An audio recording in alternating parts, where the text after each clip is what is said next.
second All right, let's do that. So. Jon Kirby, jayhawkslant.com, joins us. He was at the KU media availability today on his way back, battled thunderstorms. Glad you're okay, John. I hope you eventually got home safely. It sounds like you did. So what is the tone this week? This is not unexpected for KU to be a part of a big game because of last year and this year. What is the mood of the tone in Lawerence, in your opinion? Yeah, I think it's positive. They're 5-2. They're another win away from going to a bowl game, which, guys, some people just don't believe this statistic. Kansas has only been to back-to-back bowl games one time in the history of their program, okay? So if they get another win, that will be the second time that they've been bowl eligible in back-to-back years. So, I look at it as they're still ahead of schedule. I mean, they're 5-2. When you look back at their schedule and you saw who they're playing, 5-2, most Kansas fans would have taken it. I just think things are upbeat. I think coming off of a bye week, Lance Leipold used the word refreshed. And, talking to the coordinators today, I think it's given them an extra week, start implementing some plans early. So I took everything as everything's pretty upbeat. John, they don't have Jalon Daniels, and who knows when they will. But what has been Jason Bean's biggest growth over these few weeks where it was 50-50 last year if he was in the game that they were going to win. And now it appears that they've at least figured out how to navigate the non-Jalon Daniels offense. Yeah, they got good practice in it last year. A lot of people forget the big game last year was TCU at home. ESPN Game Day brought their crew there. It was a top 25 matchup. And Jalon Daniels got hurt at the very end of the first half. And KU had 3 points. Okay, the offense was struggling. Jason Bean comes in the second half. He throws for 250 yards, 4 touchdowns, and it's a great game. It goes down to the wire. And then the next week, Jason Bean goes to Norman, and the offense puts up 42 points. They look real good. So he's been in this offense. It might change a little bit what they do schematically, but they figured out what they're doing with him. I mean, listen, guys, last week in Stillwater in their last game, Jason Bean throws for 410 yards and 5 touchdowns. So, Leipold said in his press conference that he's had some national guys reach out to him and say that they think Bean's the best backup in the country. So, it's a pretty nice luxury to have him back. Yeah, he's super experienced. I mean, having that time at North Texas as well prior to KU, I think has really benefited. And all the snaps he's got in Lawerence alone, I mean, yeah, he's got to be, if not the best, he's arguably the best and certainly one of the most experienced backup quarterbacks, I think, at this point in the country.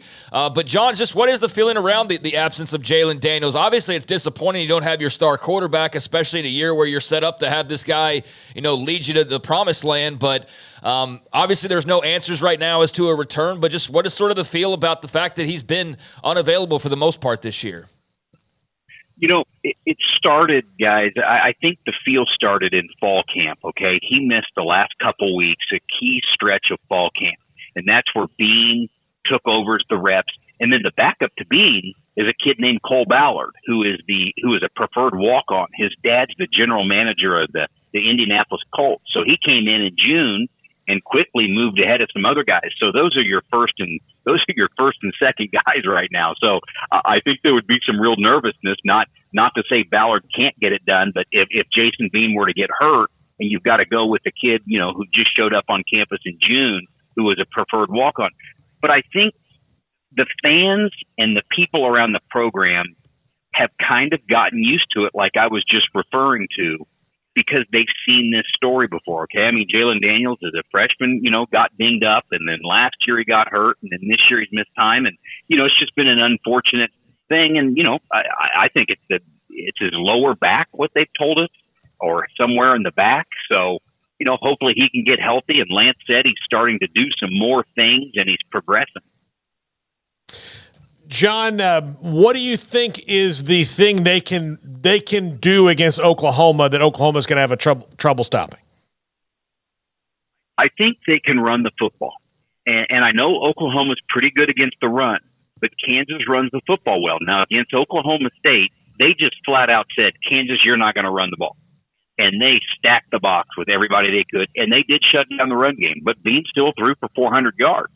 So I think Kansas can run the football. Guys, it's one of the hot topics right now is this weather that keeps changing. And now the latest forecast, they're saying 46 degrees for a high on Saturday with some winds and possible 60% chance of rain now. So, that could be a big factor. But I think Kansas can run the football, and Kansas has got to take care of in space defensively. That's where Oklahoma State got them. Those little passes out in the flat where the wide receivers take a 2-yard pass and turn it into a 14-yard gain.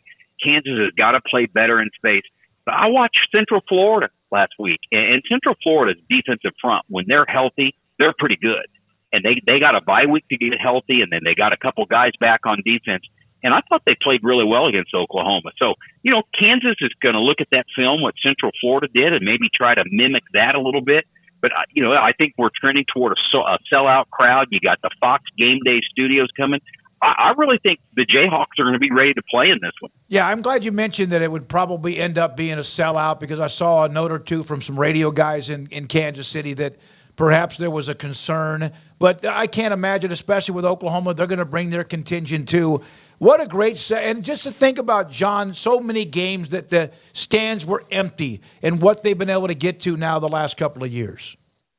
Well, I think that's, the attendance is such a hot topic. It's every week. It's on our message boards, wherever you go. Is this game going to sell out? What's the crowd going to be like?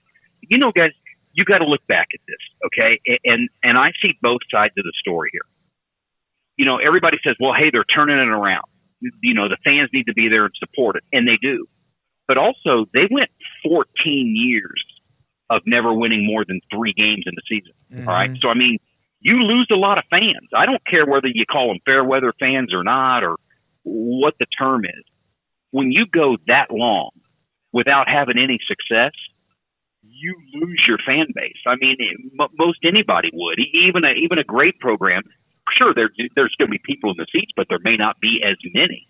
So I really think the fans have supported. There were several sellouts last year. I think this game will sell out. I still think you got a couple more that will sell out. And if you look back at this, you're probably going to have 7 or 8 sellouts in 2 years, which at Kansas is not bad at all considering the recent history. Yeah, not at all. Yeah, it takes more than a couple years to erase 14 years, right? It takes a little bit of time to ramp everybody's beliefs back up, but Lance Leipold certainly seems to be doing that job at a very high level right now. What jumps off the page to you about Oklahoma? They've got a fun offense, especially when it's clicking, great quarterback. The defense really is the story, though. What, from a Kansas point of view, do you think is the biggest concern or wonder about how this game might play out on Saturday?